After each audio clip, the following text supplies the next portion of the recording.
पापा पापा, मुझे चोट लग गई, खून आ रहा है। बेटे ने पापा को आवाज़ लगाई। 5 साल के बच्चे के मुंह से इतना सुनते ही पापा सब काम छोड़ छाड़ कर आए और बेटे को गोदी में उठाकर 1 किलोमीटर की दूरी पर क्लिनिक तक भागकर ही पहुंच गए। दुकान, कैश काउंटर सब नौकर के भरोसे छोड़ आए थे। सीधे डॉक्टर के कैबिन में दाखिल होते हुए डॉक्टर से बोले, देखिए डॉक्टर साहब, मेरे बेटे को क्या हो गया।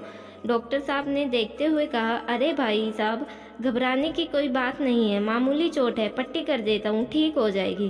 पिता फिर से बोले, डॉक्टर साहब, कुछ पेन किलर लिख देते तो दर्द कम हो जाता। अच्छी से अच्छी दवाइयाँ लिखना ताकि चोट जल्दी ठीक हो जाए और घाव भर जाए। डॉक्टर, अरे भाई साहब, क्यों इतने परेशान हो रहे हो, कुछ नहीं हुआ है, 3-4 दिन में ठीक हो जाएगा। पर डॉक्टर साहब, इसको रात को नींद तो आ जाएगी ना। डॉक्टर, अरे हाँ भाई हाँ, अब आप चिंता मत करो। बच्चे को लेकर लौटे तो नौकर बोला, सेठ जी, आपका ब्रांडेड महंगा शर्ट खराब हो गया, खून लग गया, अब ये दाग नहीं निकलेगा। सेठ जी, भाई साहब, कोई नहीं, ऐसे शर्ट बहुत आएंगे जाएंगे, मेरे बेटे का खून बह गया, वो चिंता खाई जा रही है, कमज़ोर न हो जाए। तू जा, एक काम कर, थोड़े सूखे मेवे फ्रूट ले आ, इसे खिलाना पड़ेगा। और हाँ, अब 4-6 दिन मैं नहीं आऊँगा, तू दुकान संभाल लेना, क्योंकि बेटे की देख रेख करनी है। 40 साल बाद दुकान शोरूम में तब्दील हो गई। भाई साहब का बेटा बिजनेस बहुत अच्छी तरह संभाल रहा है। सेठ जी रिटायर्ड हो चुके हैं, घर पर ही रहते हैं। तभी घर से बेटे की बीवी का फ़ोन आता है, अजी सुनते हो, ये आपके पापा पलंग से गिर गए हैं, सर पर से खून आ रहा है।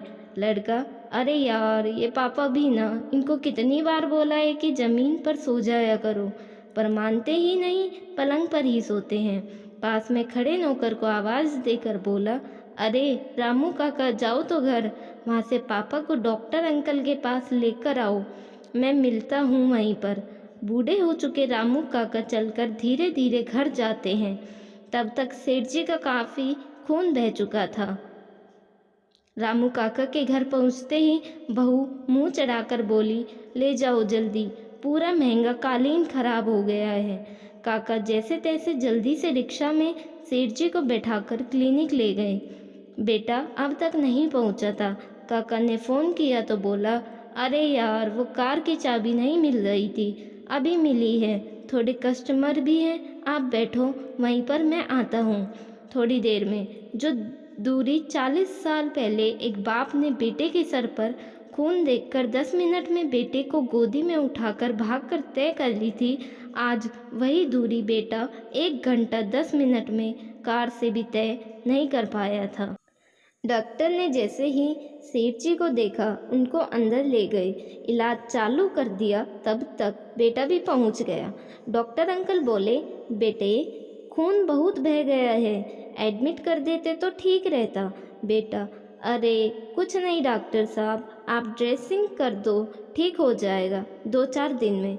डॉक्टर अंकल बोले, ठीक है, कुछ दवाइयाँ लिख देता हूँ, महंगी है लेकिन आराम जल्दी हो जाएगा।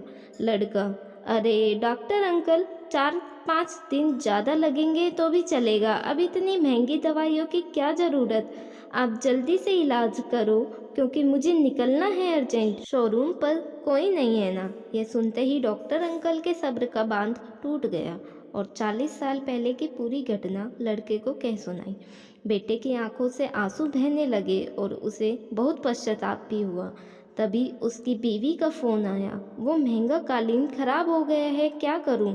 बेटा बोला, कालीन ही खराब हुआ है ना, नया आ जाएगा, तुम पलंग पर तुरंत नया चादर और गद्दा डालो, मैं पापा को लेकर आ रहा हूँ। सेठ जी की आंखों में आंसू आ गए। ये आंसू तकलीफ के नहीं थे, बल्कि खुशी के थे। चोट का दर्द गायब हो चुका था, बेटे के अपनेपन ने सब कुछ भुला दिया था। सेठ जी मन ही मन कहे जा रहे थे, बस अब तो मौत भी आ जाए तो मंजूर है। दोस्तों, ये आज की सच्चाई है। आज हमारे अंदर का इंसान मर चुका है। माँ बाप अकेलेपन का जीवन जी रहे हैं और बेटा कामयाबी और दौलत की चकाचौंध में खोकर सब कुछ भूल चुका है। एक बार जरूर सोचे, ऐसा क्यों हुआ? सच कहूँ तो कहीं ना कहीं हम बच्चों को ये सिखाने में असफल रहते हैं कि उनके भी माँ बाप के लिए कुछ जिम्मेदारी है। दोस्तों, आपको कहानी कैसी लगी कमेंट करके ज़रूर बताइएगा। कहानी पसंद आई हो तो वीडियो को लाइक शेयर करें और चैनल को सब्सक्राइब करें। वीडियो को पूरा देखने के लिए बहुत बहुत धन्यवाद।